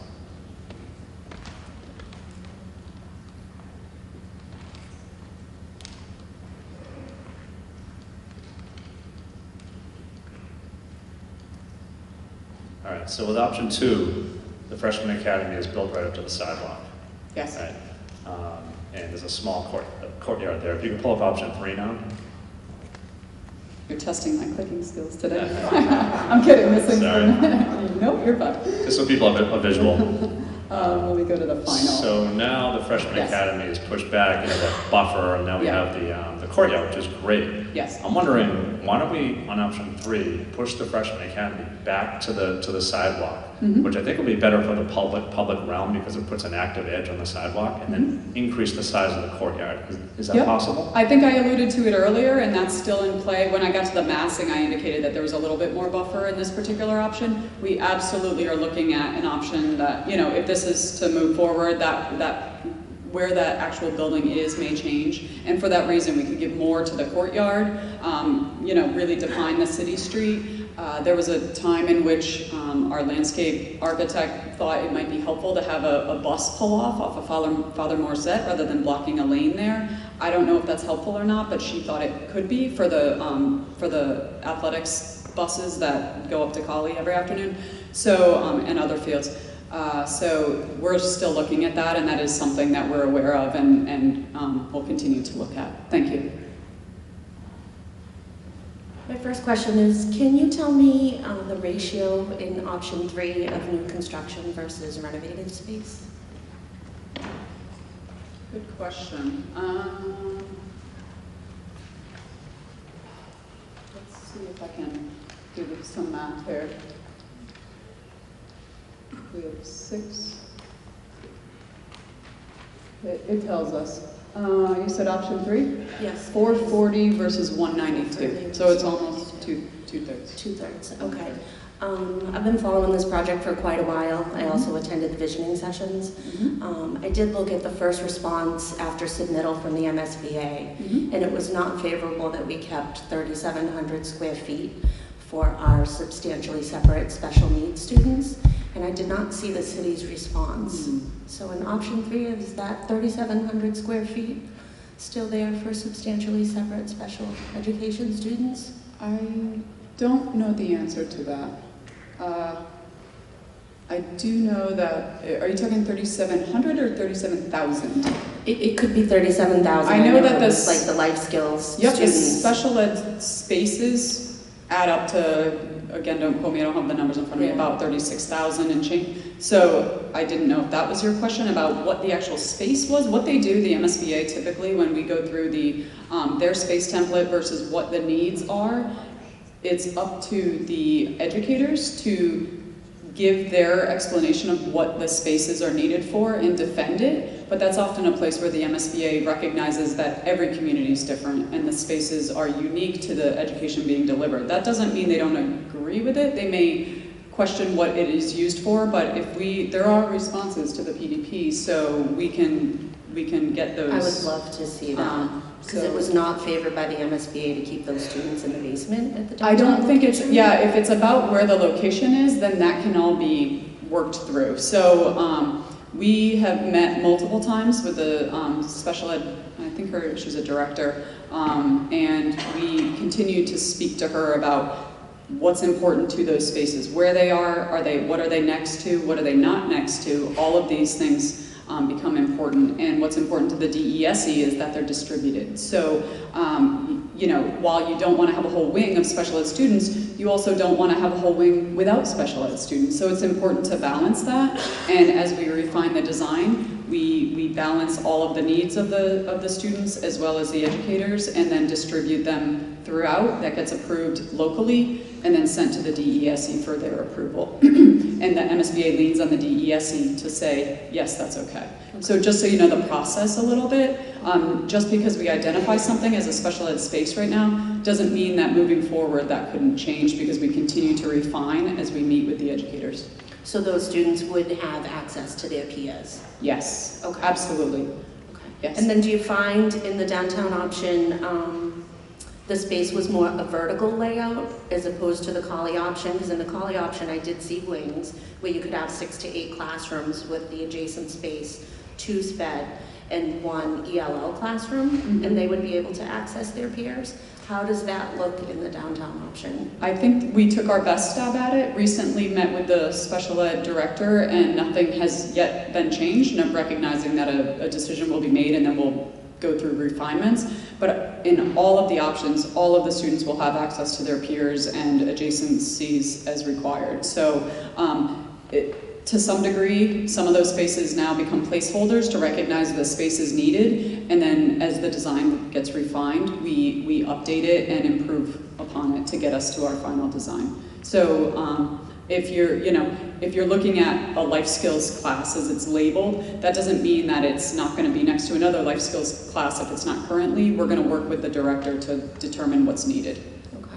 And in the downtown options, all 1, 2, and 3, can the community space be secured from the classroom instructional space for after-hours use? We are going to do our best. As you know, even here, there's classrooms that go.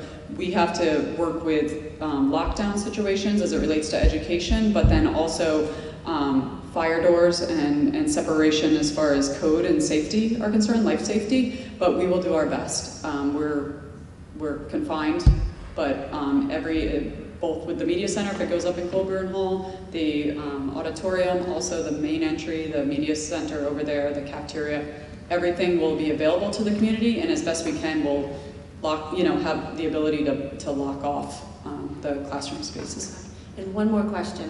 When do the guiding principles tie into the project? Yep, they already are.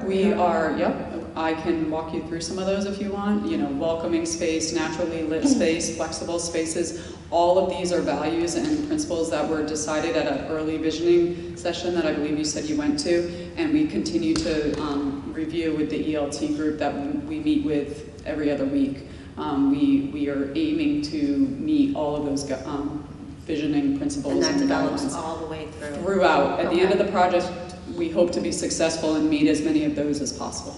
Excellent. Thank you. You're welcome. Okay, we have about 15 minutes left, so if you haven't had an opportunity to ask a question, come up. Remember, we do have another public forum Monday night at the Senior Center. I think you said 6 o'clock, but it's actually 6:30. We'll like you to get there early, but it actually won't begin until 6:30. So if you haven't had an opportunity to ask a question, come up. We'll quickly go through it, but we will be, we got 15 minutes left, and then Monday night we'll reconvene at 6:30. Hi, I'll be very brief. Just 2 things. I mean, it's so many things to talk about because it's so important to keep Lowell High downtown. But what about the bus situation? We don't have busing. Are those city buses that are going to be coming, or is there going to be money coming for school buses to get all these thousands of kids up to the new Colley site? Thank you very much.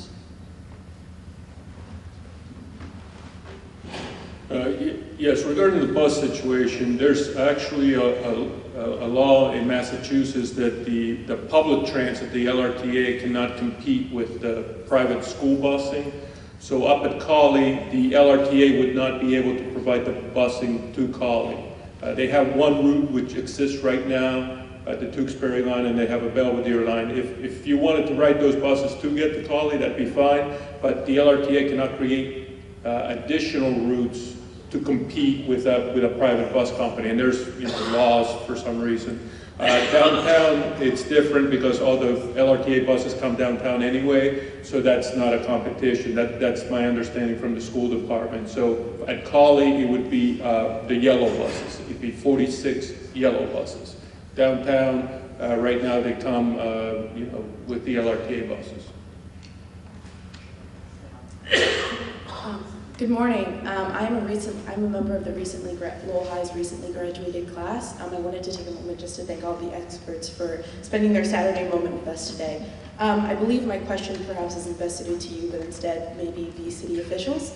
As a member of Lowell High's recently graduated class, I am extremely familiar with the different situations and realities many of the students face, and my concern, while I very much appreciate having all of this very thorough rundown of information that we're able to digest in this public forum in a very open way. My concern is that we haven't really been discussing the realities of students, not even necessarily during the construction, but just on a day-to-day basis. So for example, when we refer to the downtown resources as amenities, I know by my own personal experience and also having friends with different backgrounds and going to school with such a diverse group of kids, that these resources aren't necessarily amenities, but instead necessities in terms of helping them navigate everyday life.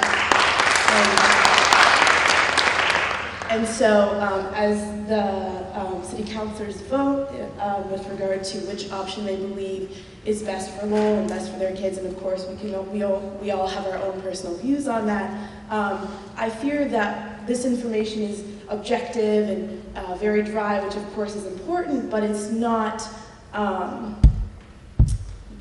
telling of the situations that kids are in. And so I'm wondering if at any point, I know we have a very literally one day to sort of discuss that, but I'm wondering if at any point that is something that will take priority in discussion, especially when we're talking about having public forums. I think it's important for us to have public conversations about the realities of these kids. Thank you.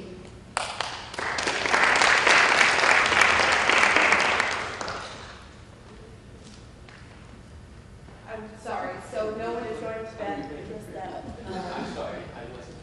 Anybody who is a city official would have an answer as to whether or not that would be addressed before Tuesday. Whether or not we would have a public conversation focused on the realities of the kids who go to school, as we know, that should be where the priority is. So I didn't know, because a lot of this is focused on architecture and financial allocation, which I completely understand is very important, but I'm wondering if we're going to have a point in time where a conversation will be more focused on the realities of kids and their day-to-day lives. So for the remainder of the process, I mean, we're coming down to a potential vote on Tuesday, so it's very limited. We do have a meeting at the senior center, as the manager mentioned, at 6:30. I know that here at the high school, there, I believe, was something like 7 or 8 visioning sessions where students were involved as well, and then there was a forum I think about 2 months ago that was held here at the Little Theater. So the students here at the high school have been involved to a certain extent with the information. Right, I know, but I think it's great that students are making their voices heard, that are concerned about the terms of officials and counselors, the information they're giving, the information that is being given to them as a priority is primarily concerned with the allocation of funds and green space and traffic, which of course is very important, and I understand it's very complex, but I'm wondering, this is the second almost forum where we've had when we've seen this presentation. I understand it's important to get this information out to the public, but I'm wondering if on Monday we will again be seeing this PowerPoint presentation, or if at any point there will be a specific time where we will be considering the realities of students or not. That could be all part of the process on Monday night. Right. Okay, so will that be something that would remain a priority for Monday, or will we continue to see this PowerPoint again? So on Monday night, we were at the senior center. We were at the senior center, I think, about 2 months ago as well. And what they did, it was a different type of format there, and we'll be again this Monday night where we had tables set up. People were at the tables.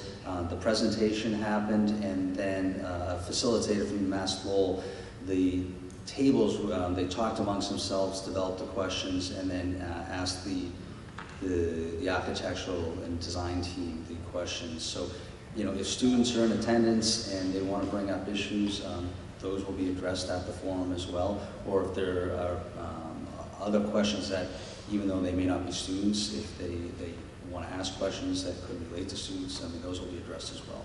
Okay, thank you. I'm sorry. I don't mean to be so broad. It's just this is, as a recently graduated student, this is something that I know. You gave the speech on Wednesday night? Yes. It was excellent. Yes, it was excellent.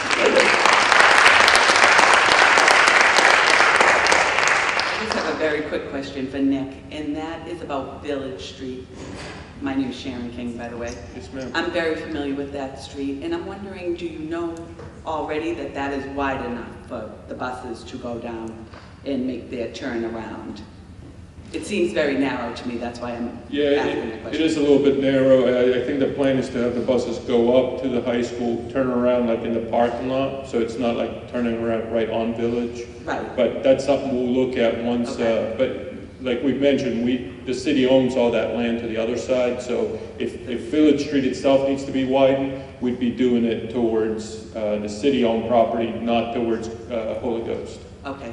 And I just wanted to make a statement to that young girl that spoke earlier, that there are absolutely studies that do show that walking to school is beneficial to children. I am an educator myself. My kids were able to walk to school, and there are definitely plenty of studies out there that prove that that is beneficial. Thank you. Yes, ma'am, thank you. Hi, just two things. I was wondering on option 4, You have a beautiful alumni stadium already built there. Why is it necessary to have another baseball field? And then my second question is, the sidewalks in Tewksbury, have those been paid for or signed off by on Tewksbury that it's okay to build sidewalks there?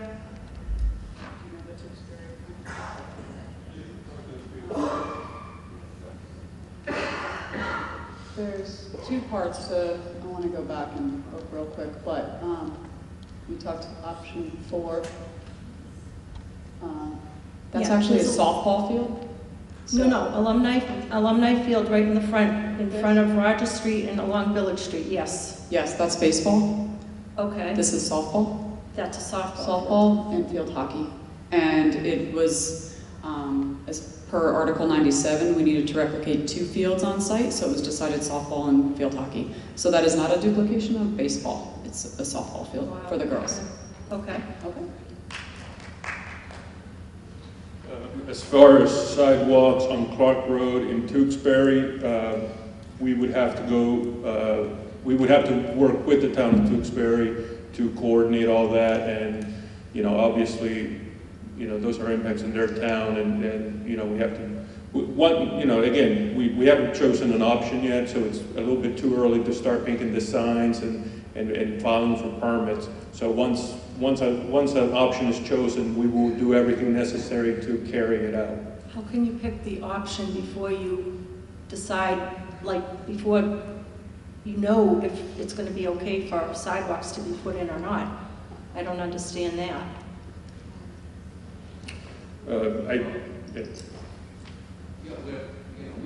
We've had meetings with the town of Tewksbury and Chelmsford, and they've been very, very cooperative with us. So we're confident that whatever option is chosen, is we will be able to carry out the purposes. in Okay, full. so they seem to be receptive to you on that? Okay, thank you.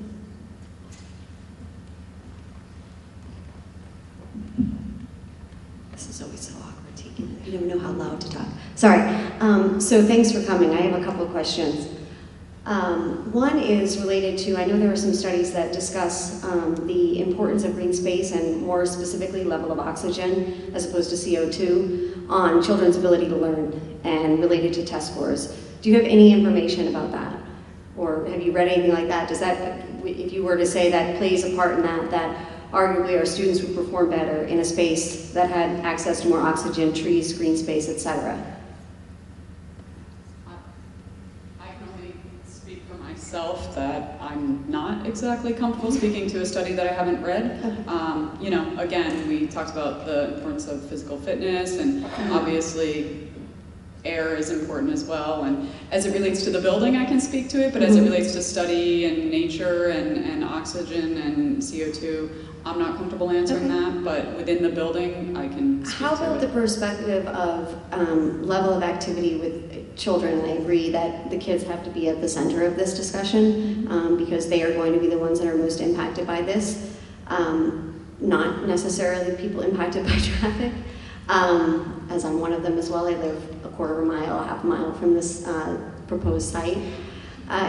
The ability and the level of activity of kids when they have access to that campus style, so you have athletics and all other activities pretty much housed within the same facility, and what that can do to participation in activities, as well as the general overall feeling and driving that feeling of connection to their school. I think there, as it relates to a campus setting, is that what you're asking, and having you know, services and amenities that are related to fields on campus, it certainly could improve the participation. I think Lowell High School is a great example of how not having on-site facilities doesn't deter students being Well, involved. I think some of the athletic coaches would say different because maybe, but there's still a high participation here, which is phenomenal. So you know, having things right there and available to them certainly could improve that. Is there any reason to think that moving the high school to this location where everything would be housed together would negatively impact participation? I don't know. Schools are about education, so the athletics and the participation are part of their experience, but I don't think that's what the design should be about. Okay. So that's fair, thank you. And then as far as the media center, the media studio, I know that it was mentioned, I apologize, I was at a soccer game, so I wasn't here for the very beginning. But the media studio in the option at Colley is all housed in one location. Everything is together, it's cohesive, it has access to the public, or the public have access to it, and it's safe and protected from the rest of the school, so we have access. Can you go back and just explain to me, because I think there's a little bit of concern that I know in earlier meetings that was getting split up in different locations, so partially in the Coburn building, partially in a renovated lower building, and how that's going to work functionally. Can I ask for a clarification? Are you talking about the media center, or are you talking about the TV studio? I'm talking about the TV studio. The TV studio. You said media center. I know. It's a digital. They don't call it. They changed the name of it, so I just want to be sure. No, in a few of the, again, nothing is set in stone. I can walk you through the plans. It currently, in the renovations, exists where it is and would be renovated to their needs. It's also a goal that may not be updated in these plans. Let me go back. I'm on option 3. Oh, it's going to be really small because the upper floors. Yeah, the upper floors. They're really small. And you can't see. So I can walk you through it though. Okay. This is it in this plan, and that's currently where it is. Okay, and the goal is to. So it's not really. That's where it's currently is now. But where's the goal to put it in the renovation after the renovation? That is the renovation. So there's no access to it from the public perspective. Having this part of kind of that community space as you enter in on the it would first be level. Up 2 levels. So it's in you're talking about the heart of the school and having where the cafeteria and media center. This is directly above. And how about where it's located at the option 4 or 5? Option 4 or 5 is, again, it's adjacent to the media center, not a level up. And in that option, I think we're able to get, and it may be a goal in the renovation to get it there too. One of the art classrooms wants to be near that, we've heard. And let me walk you through. So it is here in this option. Okay.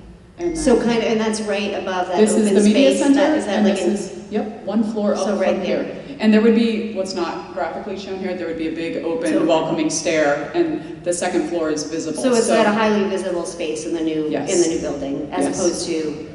Yeah, but again, if it were important for it to be lower and available to the community, we could look at a new location. It's beautiful. I've been in it. It's a great it's space. All redone. We were trying not to undo it's what's named been after done. my former sister-in-law, so I mean it's very important to my family where how that gets maintained and where it is, and I know it is one of the goals to have it in a prominent and visible location. So I just think that's really well accomplished here, and not maybe feasible in a renovation place.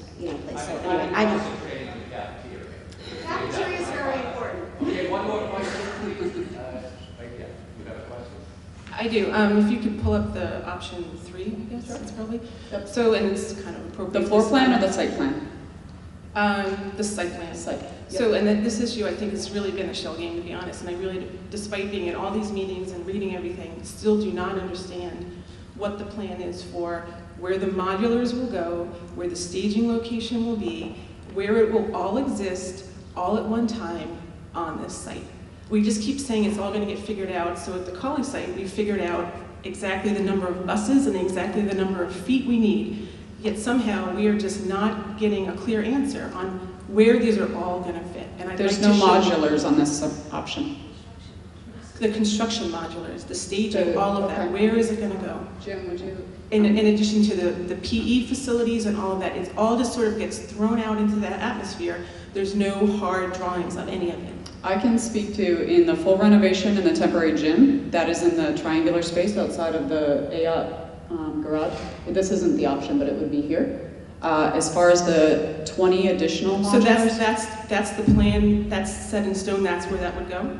I've never seen that. Until we're told otherwise, that's where the temporary gym and then the modulars that come on the heels of it in the full renovation. Where is that in writing, I guess? Where is that on any plan? It's shown on right there. Oops. So there's the temporary gym. That's the exact size. Oh, and that's 4 gym stations. And where's the staging then? This. So I've never seen it all in one. So it's temporary gym on top of the modular classrooms?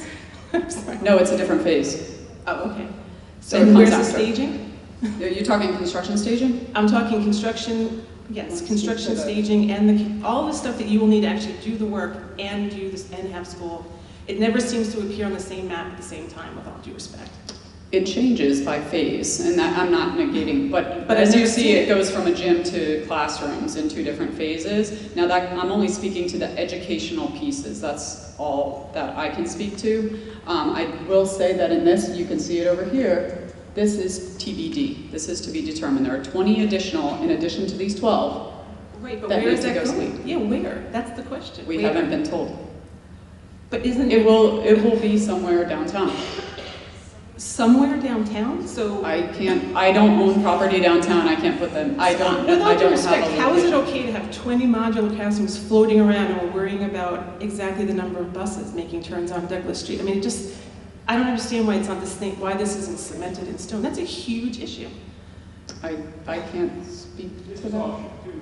It doesn't matter what option it is. All of it's unknown. Okay. In the full renovation, you have the most modulars. You have a temporary gym in phase 1, and then you have 32 modular classrooms. That is the most, the full renovation. Everything, the 20 have not been identified. The 12 have. In option 2, you only have the temporary gym, which will also reside in that same location, right there. There are no temporary classrooms in this one, no modulars. I can't speak to the construction modulars. That is I'll let Jim speak to that. But as far as where students are either learning or physically active, right. That is where the 20, we need someone to tell us from the city where it's okay to put them. And we're told there are a few locations that are being reviewed. And what are those locations? I don't know. So can I know what those locations are? And what are they? I'd like to know what they are. Okay.